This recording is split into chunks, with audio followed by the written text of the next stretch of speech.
بے ادب گستاخ فرقے کو سنا دے اے حسن، یوں کہا کرتے ہیں سنی داستان آل بیت، باغ جنت کے ہیں بار مدح خانے آل بیت، تجھ کو مجدہ نار کا اے دشمنان اہل بیت، تم کو مجدہ نار کا اے دشمنان بے اجازت جن کے گھر جبریل آتے نہیں، قدر والے جانتے ہیں قدر و شان اہل بیت، اے شباب فصل گل یہ چل گئی کیسی ہوا، کٹ رہا ہے لہلہاتا بوستان اہل بیت،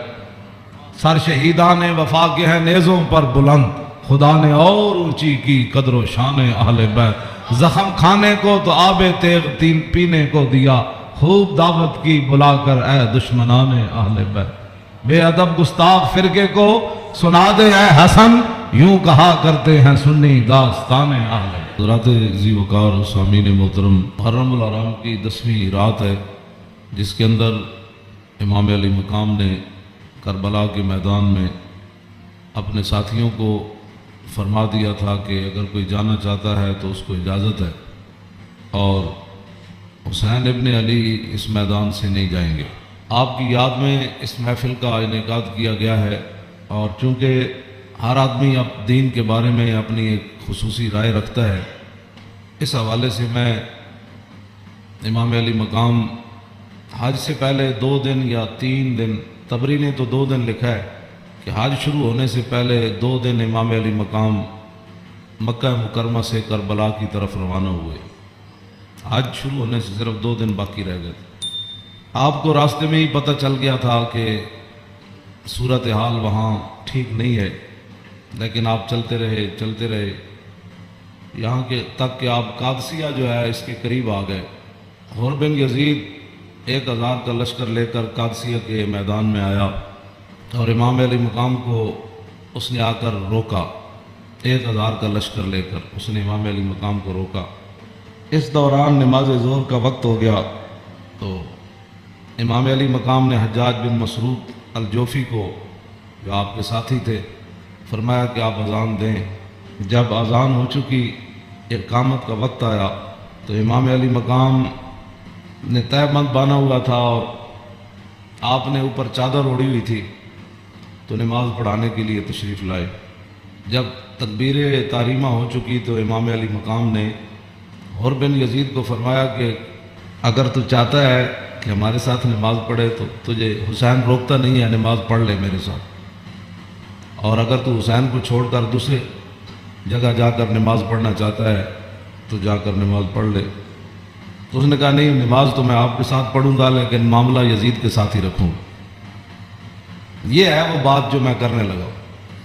اس نے کہا نماز میں آپ کے ساتھ پڑھوں گا، لیکن میں ملازم یزید کا ہوں۔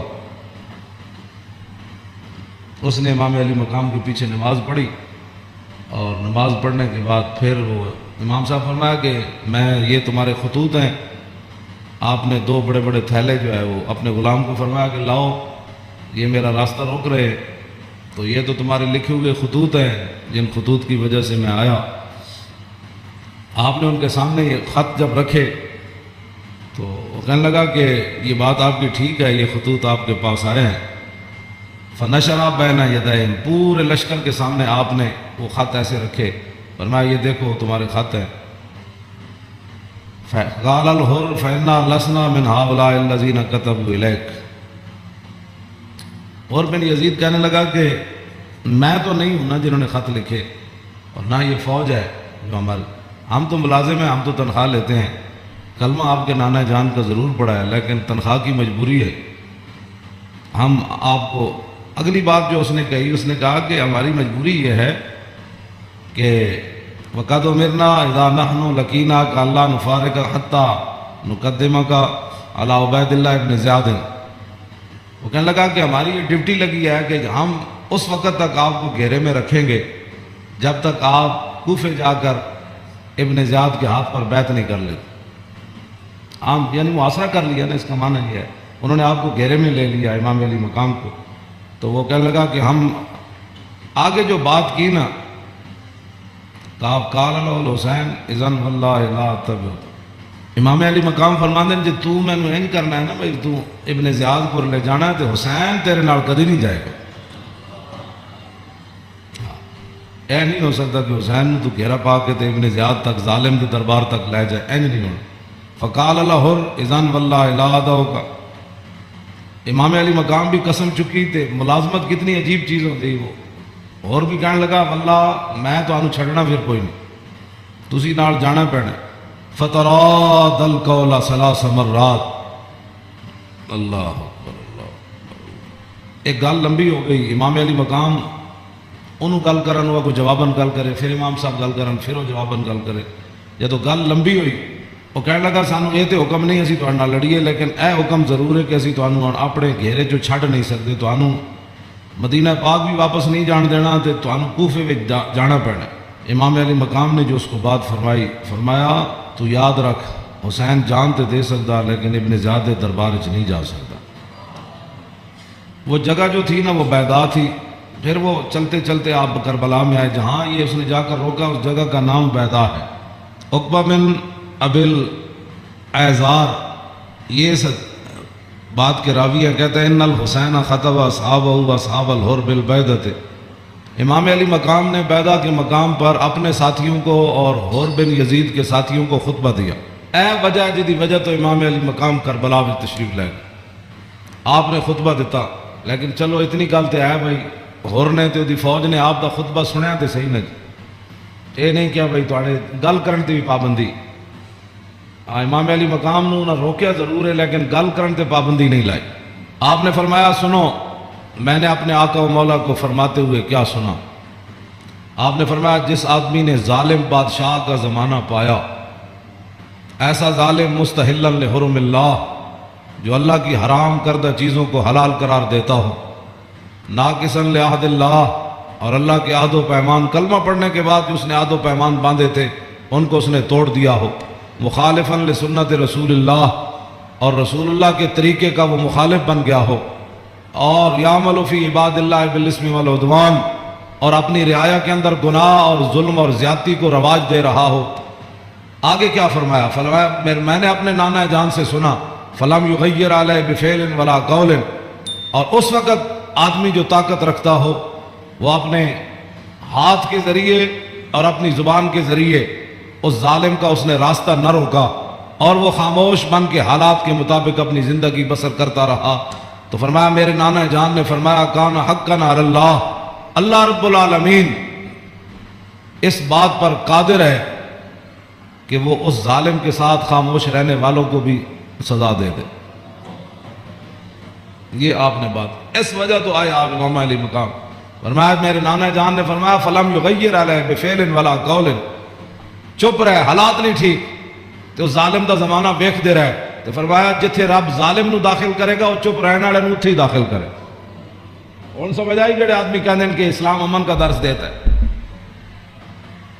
امام علی مقام کی فرمایا اسلام امن کا درس دیتا ہے؟ آپ نے فرمایا میں اپنے نانا جان کو سنیا جتھے ظالم جائے گا اتھے چپ رہنے والے بھی نال ہی جانا۔ تو اس واسطے اگلی گل آپ نے فرمایا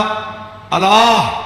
تو فرمایا پھر حسین کیوں آیا کربلا وچ؟ اللہ، پھر وہ پوری ہزار فوج نو خطاب کر دیا اپنے ساتھیوں، فرمایا اللہ وَإِنَّ هَؤُلَاءِ قَدْ لَزِمُوا طَاعَةَ الشَّيْطَانِ، فرمایا یزید دے یارہ نے شیطان دی اطاعت شروع کر دیتی، وَتَرَكُوا طَاعَةَ الرَّحْمَانِ، اور اللہ کی اطاعت کو انہوں نے چھوڑ دیا، وَأَظْهَرُوا الْفَسَادِ، اور انہوں نے پوری سلطنت کے اندر فساد کو برپا کر، وَعَطَّلُوا الْحُدُودِ، انہوں نے اللہ کی نافذ کردہ اور معین کردہ حدود کو پامال کر دیا، اور وَاسْتَأْثَرُوا بِالْفَيْءِ، اور انہوں نے قومی خزانے کو لوٹ کر یہ کھا گئے، لوٹ کر کھا گئے قومی خزانے۔ وَاسْتَأْثَرُوا، آپ نے یہ لفظ فرمایا قیامت تک کہ جڑے قومی خزانے نو لٹتے ہون اس ویلے جڑے چپ رہن نال حصہ وصول کرن۔ تو ادھر حسین ابن علی کے مقابلے میں آنے کی بھی حر بن یزید کہنے لگا نماز میں آپ کے ساتھ پڑھوں گا لیکن تنخواہ میں یزید کی لیتا ہوں۔ حسین دے پیچھے نماز پیچھے پڑھ کے بھی دین سمجھ نہ آیا، تسی آج کی سمجھ دیو 1400 سال تو بعد ساڑیاں تقریریں سن کے کسی نو یہ تے رب دا فضل ہوے تے او دا کرم ہوے تے کسی دا دل کھول دے تے انہوں حق ول لے آوے، یہ تے پھر بات ہے نا، ورنہ حسین ابن علی سامنے کھڑے ہون جی تے رسول اللہ دے نال مشابہت بھی رکھ دے ہون جسمانی بھی۔ وہ کون حسین جنہ دے بارے حضور فرمایا حسین منی وانا من الحسین، فرمایا حسین میرا تے میں حسین دا۔ حضور جنہ دے بارے فرما حسین منی وانا من الحسین احب اللہ من احب حسینا، اللہ او دے نال پیار کرنا جڑا حسین نال پیار کرنا۔ حسین صبت من الاسباط، اور حسین خاندان نبوت کے چشم و چراغ ہے۔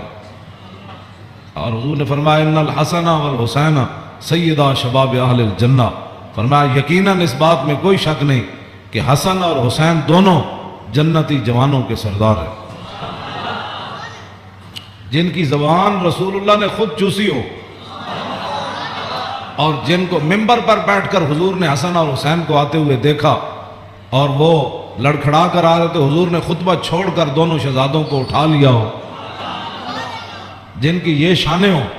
ان کے پیچھے نماز پڑھ کر بھی کوئی دین کو نہ سمجھے اور پھر جا کر ڈیوٹی پر کھڑا ہو جائے حسین کو روکنے کے لیے۔ بس یہ بات ہمیشہ میں یہ کرتا ہوں، خدا کا وہ شکر ادا کرے کہ جس کے دل کے اندر حضور کی محبت، حضور کے صحابہ کی محبت، حضور کے اہل بیت کی محبت اور دین کا درد موجود ہو، اور وہ زندگی میں اگر مگر نہ کرے اور کبھی بھی وہ نفسانیت اور حالات کے مطابق نہ چلے۔ جب بھی کوئی وقت آئے تو کہے وہ چھوڑو یار، مر ہی جاؤں جو اس در سے جاؤں دو قدم، کیا بچے بیمار غم قرب مسیحا چھوڑ کر۔ تو یہ بات لوگ کہتے ہیں جی وہ فلاں نہیں مانتا، فلاں نہیں مانتا، او جی فلاں بندہ نہیں مانتا، تو بتاؤ حسین سامنے کھڑے ہوں، گفتگو ویسی فرما رہے ہوں، ہاں جی، اور حسین ابن علی کی زبان سے اپنے ایک تو میں صدیوں کے بعد حدیث پڑھوں تو آپ میرے پڑھتے ہوئے آپ اشش کر اٹھے، کیا میں پڑھ دیں گا وہ لمبی حدیث، توجہ جیڑی امام حسین کو پر بھی کیوں جی ہاں امام حسین تے تسی ویسے اشش کر اٹھنا ہے، تے دسو یہ تنخواہ دی کتنی مجبوری ہوندی، یہ حکمرانہ دیا ملازمت دی انہاں دی جناب تعلقات دی کتنی مجبوری ہوندی کہ حسین اپنی زبان جو حدیث بیان کر رہے ہوں تے سامنے 1000 بندے نو حدیث سمجھ نہ آوے۔ پورا خطبہ آپ نے دیتا نا، آپ نے یہ تو نہیں فرمایا میں یہ کہنا، فرمایا میں اپنے نانا جان نو فرماندے ہوئے اے سنیا، تے پھر بھی 1000 بندے وچوں کسی نو سمجھ نہ آوے اور پھر بھی وہ امام علی مقام دا راستہ روک کے کھڑے ہو جان۔ جدو امام علی مقام چلے تے آپ نے فرمایا بھئی کی مسئلہ ہے؟ انہوں نے کہا جناب تسی ہن دائیں بائیں نہیں جا سکتے، ہن اسی محاصرہ تہاڈا کر لیا، ہن تانوں ابن زیاد کو جانا پینا۔ ہاں جی، یہ میں بہت ساری گلاں حذف کردا وچوں تاکہ تہاڈے ذہن دے مطابق گلاں کراں، میں وہ تو جگر پھٹدا ہے جڑیاں گلاں وچ لکھیاں ہوئیاں، ہاں لیکن میں وہ صرف اتنا ہی گل کرنا جہدے نال تہاڈا ذہن قبول کرے۔ ہاں کلم الناس علی قدر عقولہم، جیو جی مخلوق بیٹھی ہوے اودے نال گل، یہ علماء دی امانتاں بہت سارے علم جڑے اسی تہاڈے سامنے ظاہر نہیں کردے، اے نہ ہوے تساں دینوں تو ہی چلے جاؤ۔ حسین کھڑے ہون تے انہاں دا محاصرہ کر لیا جائے تے نمازاں حسین پیچھے پڑھن